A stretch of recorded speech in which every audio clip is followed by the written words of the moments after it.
This is F.D. Recovery, where we interview addicts and alcoholics. Our aim is that through this podcast, we might help you on your journey of recovery. Thank you for listening. Hello, this is Frank. You are listening to F.D. Recovery, and this is the weekly intention portion of the podcast. So basically, we go week to week, pick a topic, spiritual principle, what have you, and we work it in our recovery and in our lives, right? If you're on this clean and sober journey with me, you're trying to probably better yourself, or if you're on this therapeutic journey, you don't necessarily have to be in recovery or alcoholic or addict, but here on this podcast, I am, right? And I invite other addicts and alcoholics to talk about their therapy and their God and their, recovery, right? We recover from a lot of trauma, a lot of different things that happen to us, and there's a lot to unpack, right? So basically last week was God. We'll do a little recap on that, and this week our weekly intention will be focus, right? I had a long couple of weeks, so forgive me if I'm a little unfocused, right? Start veering off, but that's the reason why I'm choosing focus for this week. So I'm going to recap on God. God's pretty straightforward, right? When we come into recovery, I should say I only say we sometimes because I know how relatable it is, right? Especially newcomers.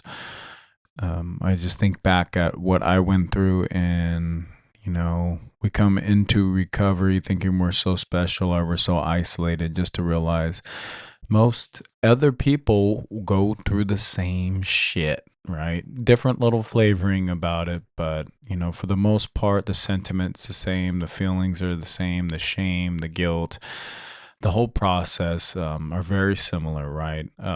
We like to think we're very unique in a lot of different ways as addicts, are just people, right? That's what the ego does, right? Ego, pride, all that crap. It keeps us limited, and it keeps, it keeps me, right? Keeps me on this path of forgetting where I came from, or, buying into the limits of, of my traumas, or, there's that good old bullshit in the background, right? That holds us back. The excuses, the blame, all of it, right? That's all excuses are, is the blame, right? When we give excuses, we're actually saying, hey, I'm blaming this. Hey, I'm blaming that. And as soon as you're in the blame game, you lose, right? You lose your personal power because you have stated out in your reality that this is the reason why I suck, right? Or ... When I'm using excuses, that's exactly what's going on, is I'm making an excuse for what I see as a shortcoming. And how does that tie into God? Well, for me, when I'm aligned with God and my spiritual purpose, and, I'm in that flow state, right? Things go a little bit smoother, and I'm in a lot less judgment. I'm in a lot less of that bullshit that we talk about, things holding us back. And things just go a little easier, right? I've been struggling just like everyone else, man. Sometimes we get this my ego wants me to believe that I got everything all together, but no, man, we struggle with the flesh, the temptations, whether it be women, whether it be drugs, alcohol, that lifestyle calling back.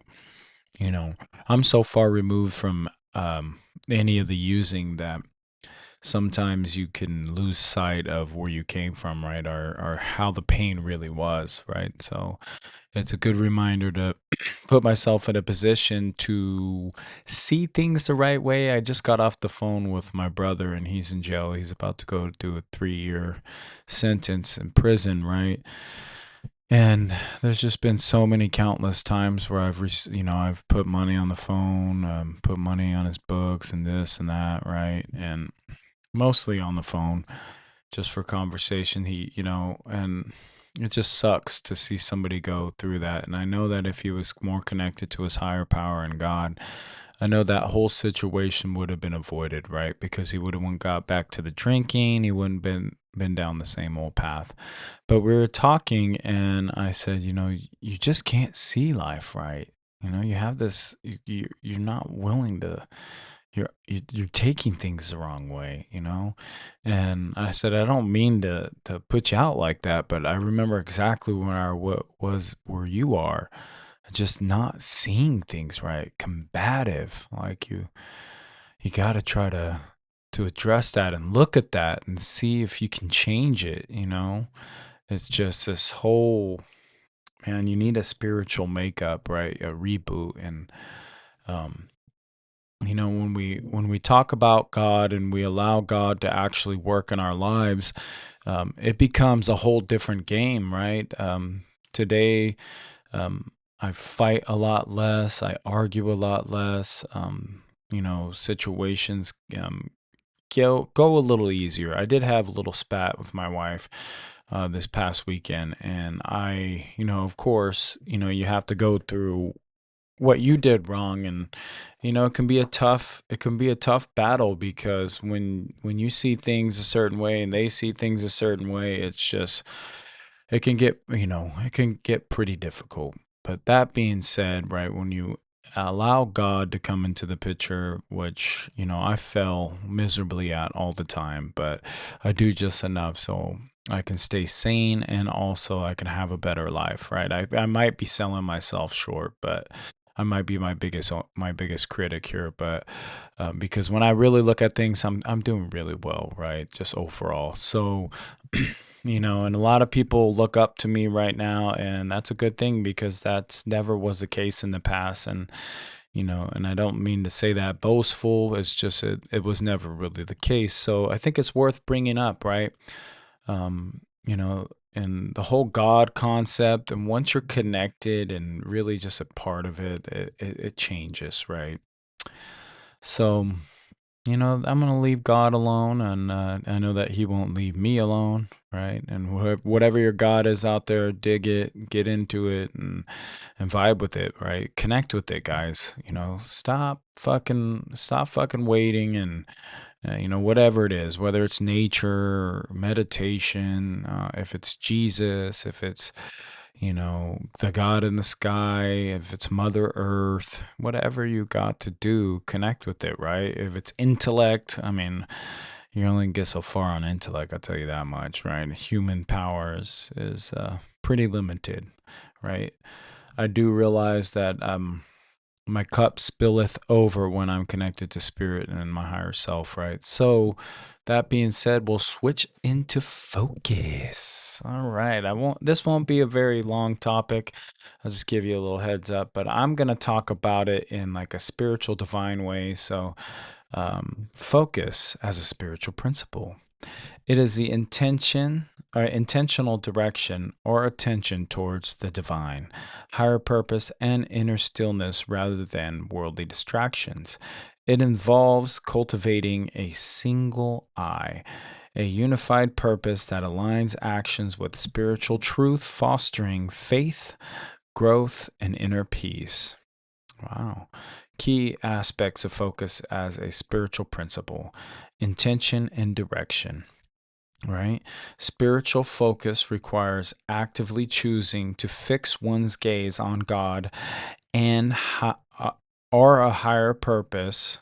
Or sorry, I'm gonna mess that up. Gaze on God or higher spiritual principles rather than on temporary problems or worldly desires, as discussed in a YouTube video. Come on, that's not overcoming distractions, right? Distractions, that is a big key why we want to stay focused, so we don't get distracted. It's necessary to identify and resisting. Hold on. It's necessity identifying and resisting spiritual, emotional, and physical distractions that necessitates. That's where I was screwing up there. My brain was reading something that wasn't there, guys. So I was trying to read too far ahead that I didn't think to stop and just smell the roses, right? All right. So basically, all the emotional, physical distractions that derail one, right, from their spiritual purpose, their divine purpose, often refers to as resisting. They call it the weeds, pulling the weeds from your spiritual life, right? Spiritual warfare. You know, when we align our internal messaging with God and the whole spirit life, we end up becoming way more intentional, and also we find ourselves easily guided to, how do you say, a right guided destination, or where everything just starts clicking. Sorry, my brain is having a hard time today, just is super busy and all that, but that's my excuse. I'm sticking to it.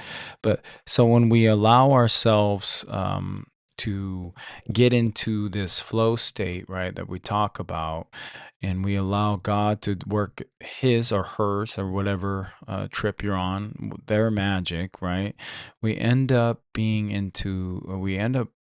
cutting off all distractions, right? When we become one with our divine creator, when we become one with creation and God and Jesus and Buddha and all those things that we talk about. Me personally, I vibe with the Christ consciousness in Christ, and with the touch of Buddhism, just as far as the practices and meditation and stuff like that. Not too crazy down that road, right? But nothing to diss any walk of life, because it's all pertinent. If it's helping you, then please do, right? Nobody has a monopoly on this. I'm not one of those guys that say, well, this is how it is and you're going fire and brimstone. No, that's not the way, right? It's just like every different strokes for different folks. But whatever you're into, make sure you focus on it and really connect with it, right? And so this week I'm going to work on staying focused on my routine, staying focused on my spirituality, staying focused on my recovery. I got a business trip, so that could always be risky, right? I'm going to a dinner and there could be alcohol and stuff there. So staying focused on my recovery and my strengths, right? I'm going down there for my work, and it's going to be like a convention where we're going to go the next day, but the night before is dinner, right? And they're going to be handing out alcohol, and I have to stay focused. Like, what is my purpose, right? My purpose is to stay clean and sober, especially in situations like that. I mean, there's much more to it, but at least that night is going to be, hey, stay clean and sober. You're here for work and all that, and your recovery matters a lot in these scenarios. But the work that I've been doing on my own will show up in those alone moments, right? That's the most important part. The work you do on alone moments will show up in the alone moments, because it's super easy to do good when everyone else is around. Cool. But when you're alone, you got nobody to hold you accountable. So how much are you holding yourself accountable, right? And that's when it'll show up, in those alone moments. If you don't hold yourself accountable, if you don't participate in the truth, if you don't connect with that on a soulful level all the time, right? I mean, not all the time. we suck sometimes, right? But if you don't connect to those parts of yourselves, you're going to have an easier time to just get wishy-washy in the alone moments, right? So this week we're going to focus on staying on task We're going to stay focused on being one with our higher power and one with our recovery, right? So this week's focus, that's all I got, guys. It was a little all over the place, but know that I love you, and know that next week I'll be back, maybe around the same time. Who knows? I don't know. We'll see what life has in store for us. So remember, I love you guys. Stay sober. And this is F.D. Recovery. The weekly intention is focus. So stay focused, guys. I love you guys. Peace. Thank you for tuning in to F.D. Recovery. A reminder, be kind to yourself on this journey of recovery. Also, call your sponsor. Get connected to local support groups. And for one day at a time, stay clean and sober.